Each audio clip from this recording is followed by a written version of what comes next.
All right, Mullen News here, May 4th, 2022, back with another video. Let's kind of take a look here. We got Bitcoin on the Fed meeting today, kind of got a little bit of a pump here, up, I don't know, like a good 3%, pushing up against this 40,000, but doesn't want to really break through it. But so Ethereum at 3,000 and Dogecoin under 14 cents.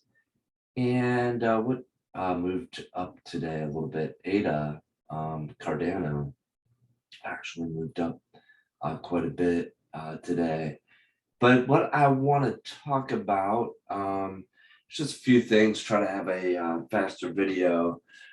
Things you got to know with crypto is, number one, probably 98% of coins out there today are going to end up being worthless.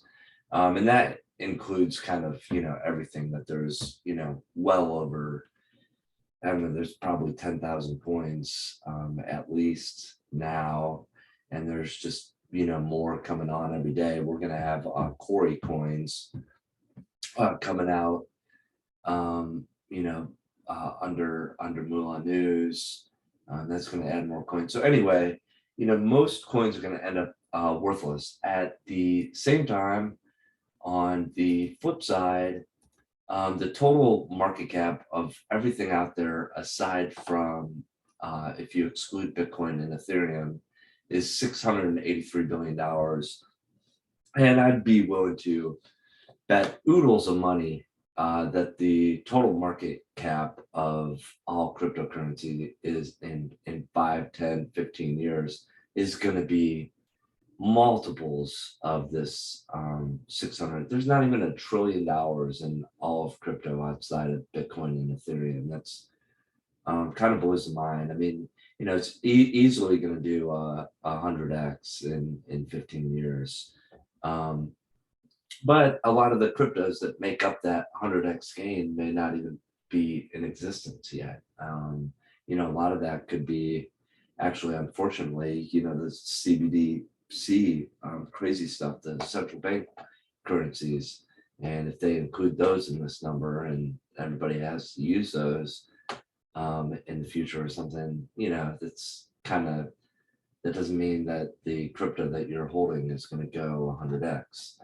So anyway, let's go back and kind of run down maybe some of the list.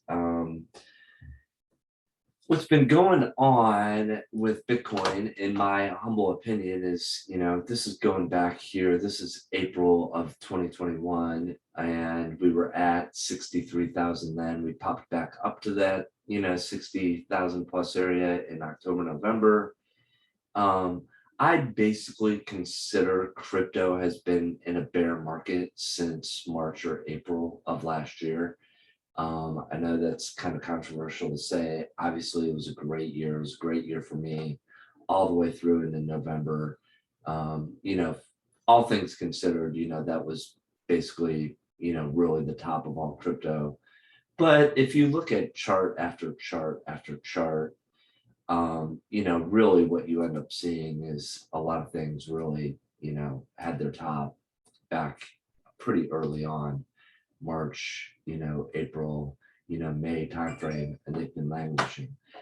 Off of that, and looking at Banker in particular, and I'm not, necessarily a bull on this, but I remember I put some out and I sold it up here at 8.2 and a quarter or 8 and a quarter back in May, and that turned out to be one of my better trades.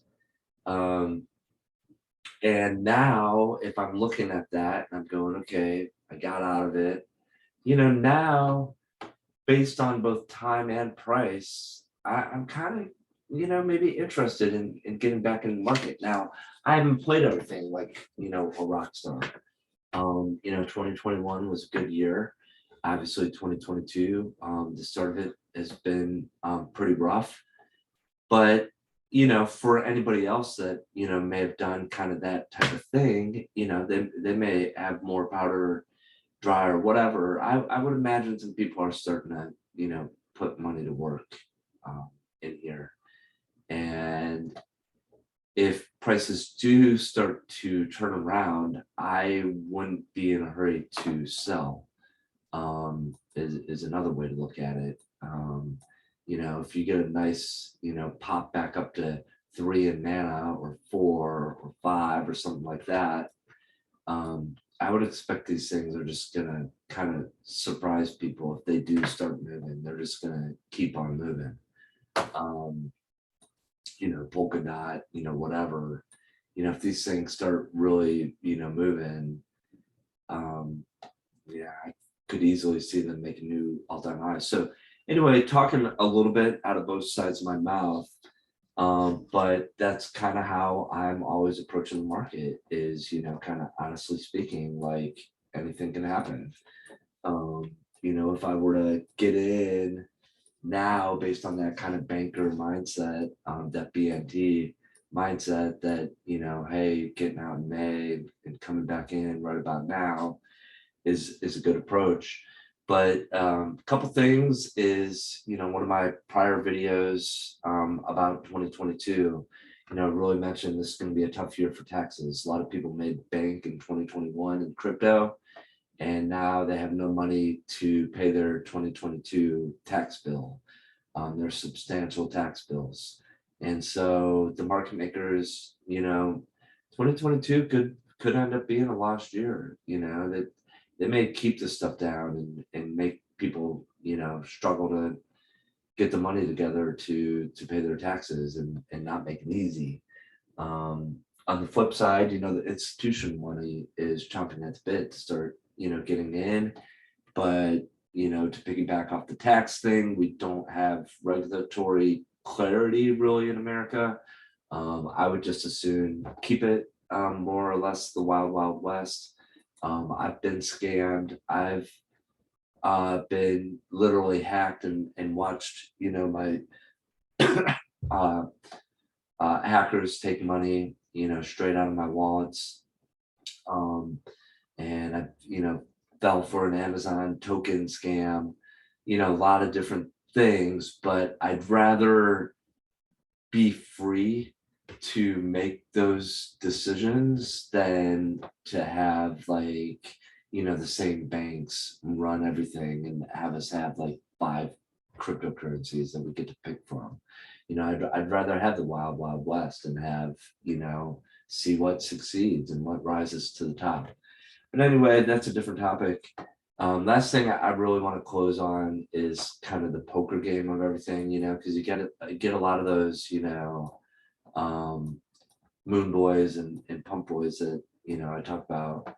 And, markets don't work that way. It's, you really got to approach it like a grand poker game. It's not like you're, um, I'll use me, it's not like my relatively small account is having an impact on the market or whatever. It's not like my quote unquote poker hand is what the market is about. But what I'm saying is you got to look at everything in the aggregate of, okay, you're putting your chips in.